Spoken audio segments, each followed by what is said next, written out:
네, 안녕하세요. 닥터밍입니다. 여러분 혹시 키토제닉 식단 시작하셨나요? 제 영상을 보시고 키토제닉에 관심이 많이 생겼다는 분들이 늘어나서 굉장히 뿌듯했는데요. 한편으로는 키토제닉 식단에 대한 근거 없는 나쁜 소문만을 듣고 시작하는 것을 망설이는 분들도 많으셨어요. 그래서 오늘은 그런 분들을 위해서 키토제닉 식단을 했을 때 콜레스테롤 수치가 오를 수 있는 건지, 이게 사실인지 이런 것들을 같이 낱낱이 한번 파헤쳐 보도록 하겠습니다. 네, 답을 드리기에 앞서서 여러분이 잘못 알고 계신 그런 건강 상식들을 점검하는 시간을 좀 갖도록 할 텐데요. 콜레스테롤이 무조건 낮은 게 좋을까요? 콜레스테롤이 정상치보다 높다면 무조건 약을 써서라도 떨어뜨려야 되는 걸까요? 답은 아닙니다. 지금도 많은 진료실에서는 약을 써서 콜레스테롤 수치를 낮추려고 애를 쓰고 있겠지만, 사실 최근에 발표된 그런 논문들을 봤을 때 콜레스테롤 수치를 약을 써서 낮추었다고 해서 건강에 이점이 없었고, 오히려 없던 문제들이 발생하는 것들이 많이 보고되고 있습니다. 그 이유는 사실 콜레스테롤이 우리 몸에 반드시 필요한 존재이기 때문인데요. 우리 몸은 세포로 이루어진 유기체입니다. 근데 그 세포의 세포벽은 콜레스테롤로 구성이 되어 있어요. 따라서 우리 몸을 이루고 있는 근간이 콜레스테롤이라고 할 수 있겠죠.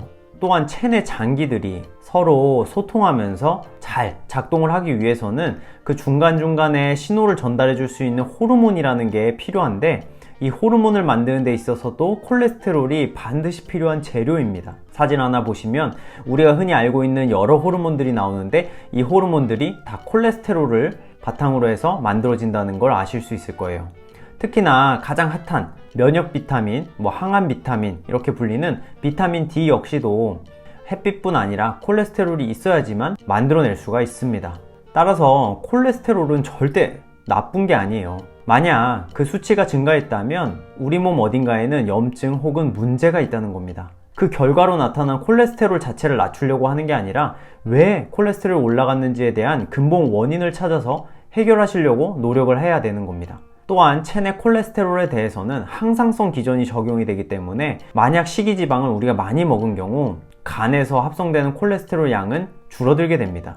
또 반대로 식이지방을 적게 먹게 될 경우 간에서 합성되는 콜레스테롤 양은 늘어나서 일정한 콜레스테롤 양을 항상 우리 몸은 유지하려고 합니다. 그만큼 콜레스테롤이 중요하다는 반증이 되겠죠. 따라서 식이지방을 많이 먹는다고 여러분이 걱정하실 필요가 없어요. 몸이 알아서 콜레스테롤 양을 조절하고 있기 때문이죠.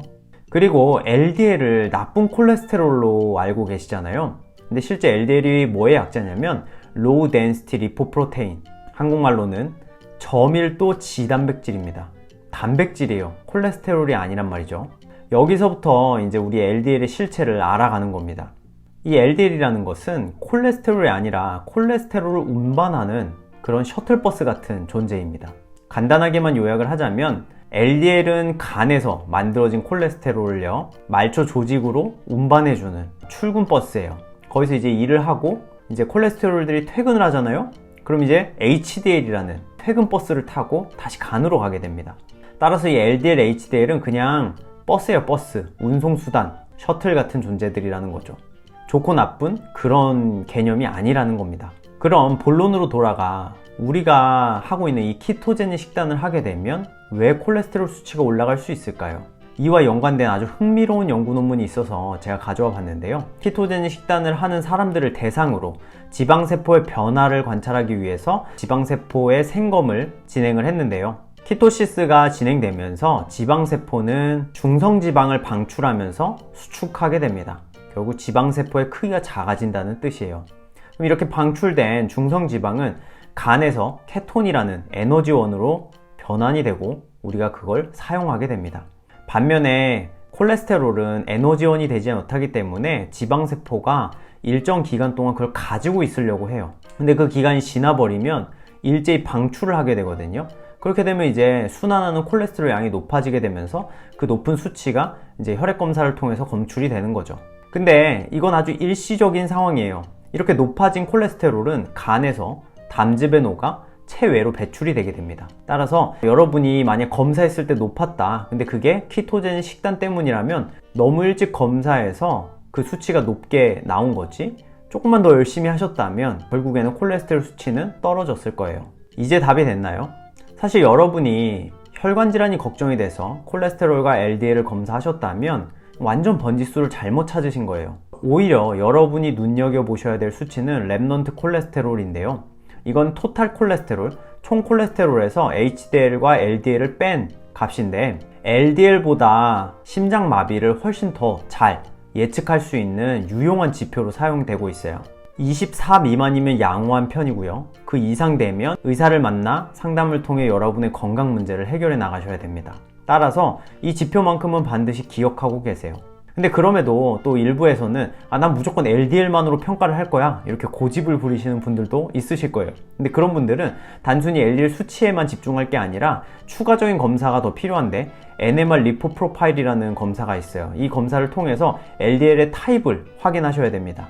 LDL은 총 두 가지 타입이 있는데 타입 A는 크기가 크고 심질환에 영향이 거의 없어요. 반면에 타입 B는 크기가 작고 조밀해가지고 혈관벽을 침투해서 염증을 유발하는 그런 애거든요. 얘가 나쁜 애인 거예요. 그래서 실제 검사를 통해서 타입 A가 많은 건지 타입 B가 많은 건지 타입 B가 많으면 문제가 되는 거죠. 실제로 제 와이프도 키토제닉 식단을 시작한 지 얼마 안 돼가지고 건강검진을 하게 됐는데 그때 콜레스테롤 수치가 너무 높게 나와가지고 이 NMR 리포 프로파일을 했고 결국에는 타입 A가 대부분이라는 걸 확인해서 크게 신경 쓰지 않고 지속했더니 현재는 콜레스테롤이 낮게 잘 유지가 되고 있어요. 어쨌든 정리하자면 키토제닉을 하신다면 결국에는 콜레스테롤 수치는 낮아질 거고 낮아지는 게 일반적이에요. 근데 간혹 가다가 높은 수치를 이제 보이시는 분들이 있는데 그런 분들은 보통 키토시스에 돌입하기 전에 조금 일찍 검사를 하신 분들이 대부분이고 지속한다면 결국에는 떨어지는 그런 일시적인 변화일 뿐이었다는 게 이 영상의 결론입니다. 사실 정말 궁극의 해결책을 여러분께 드리자면 키토시스에 돌입하기 전까지는 콜레스테롤 수치 검사하지 마세요. 이게 제일 중요한 포인트입니다. 오늘 영상 유익하셨다면 구독과 좋아요 그리고 알림 설정까지 꼭 부탁드리고요. 전 다음에 더 유익한 영상으로 찾아뵙겠습니다. 여러분 감사합니다.